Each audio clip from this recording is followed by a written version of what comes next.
दोस्तों, दुनिया में अलग अलग समय पर एक से बढ़कर एक महान व्यक्ति होते रहे हैं और उन्हीं महान लोगों में से एक थे गौतम बुद्ध, जिन्होंने खुद सभी तरह के सुखों को त्याग करके दूसरों को सही मार्ग दिखाया।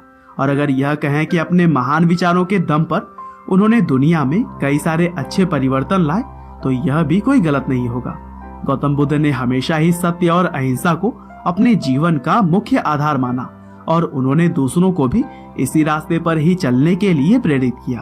वैसे यूं तो गौतम बुद्ध एक राज परिवार में जन्मे थे और उनके जीवन में कभी भी किसी तरह की कमी नहीं थी, क्योंकि वह जो भी चाहते वह तुरंत ही उनको मिल जाता था। लेकिन इसके बावजूद उन्होंने दिव्य ज्ञान की खोज में इन सभी सामाजिक सुखों को त्याग दिया और फिर अपने महान विचारों को बांटते हुए उन्होंने भगवान का दर्जा प्राप्त किया।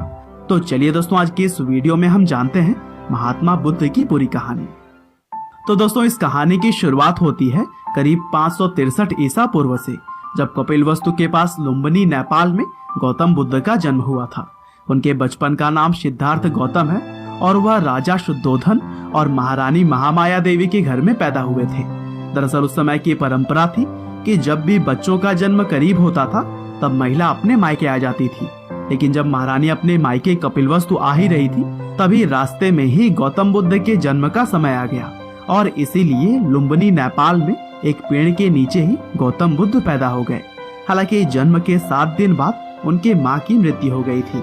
लेकिन जब बुद्ध जी को राजा के पास लेकर जाया गया, तब वहाँ पर सभी रीति रिवाजों के साथ बच्चे का नाम सिद्धार्थ रखा गया और इनके नामकरण के दौरान कई नामी साधु संत आए थे, जिनमें से ज्यादातर लोगों ने सिद्धार्थ के बारे में भविष्यवाणी की कि यह महान राजा बनेंगे या फिर एक महान साधु।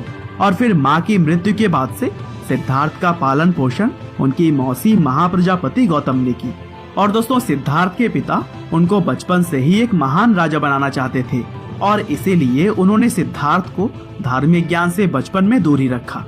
लेकिन सिद्धार्थ बचपन से ही काफी दयालु थे और वह किसी को भी दुख नहीं पहुंचाना चाहते थे, यहाँ तक कि वह खेलते समय जानबूझकर खुद ही हार जाया करते थे। और दोस्तों, जब उनके चचेरे भाई देवदत्त ने एक हंस को अपने बाण से घायल किया था, तब उस हंस की रक्षा भी सिद्धार्थ ने की थी। और शायद यह कहानी आप लोगों में से ज्यादातर लोगों ने तो जरूर ही सुनी होगी। और यही सभी बातें ही तो थी जो कि सिद्धार्थ को बाकी लोगों से अलग बनाती थी। हालांकि जब सिद्धार्थ 16 साल के थे, तब उनकी शादी राजकुमारी यशोधरा से कर दी गई और फिर इसी समय से ही वह लगातार कई सारे धार्मिक सवालों के जवाब ढूंढने लगे।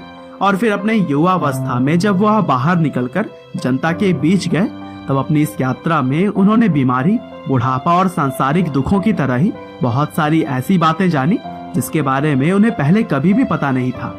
और फिर अपने पिता के विरुद्ध उन्होंने एक रात महल छोड़ने का फैसला ले लिया और फिर बाहर आकर उन्होंने निश्चय किया कि वह दिव्य ज्ञान की प्राप्ति करेंगे। और दोस्तों, यहीं से शुरू हो गई सिद्धार्थ गौतम के गौतम बुद्ध बनने की यात्रा। वह महल से निकलकर सबसे पहले अनोमिया नदी के तट पर पहुंचे, जहां उन्होंने अपने पहले बाल कटाए और फिर साधु के कपड़ों में आ गए। और फिर इसके बाद वह राजा गांव पहुंचे, जहां पर भिक्षा मांगने लगे। हालांकि भिक्षा मांगने के दौरान ही उस वक्त मगध के राजा बिंबिसार के लोगों ने सिद्धार्थ को पहचान लिया और फिर राजा के दरबार में जब उन्हें लाया गया, तब बिंबिसार ने सिद्धार्थ को रहने के लिए अपने राज्य का कुछ हिस्सा देने की बात कही। हालांकि गौतम बुद्ध इन सामाजिक लालच में कहां आने वाले थे। उन्होंने बिंबिसार से सहायता न लेने की बात कह दी।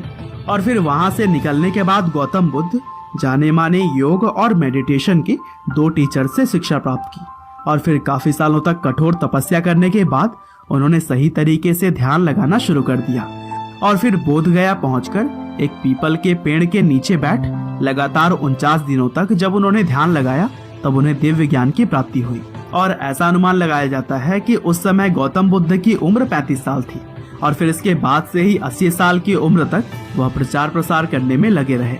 और इस दौरान उन्होंने अपने बहुत सारे फॉलोअर्स भी बनाए, जो कि उनके दिखाए गए मार्ग पर चलते रहे। और दोस्तों, आज का समय भी अगर देखा जाए तो गौतम बुद्ध के फॉलोअर्स की संख्या करोड़ों में है, जिसमें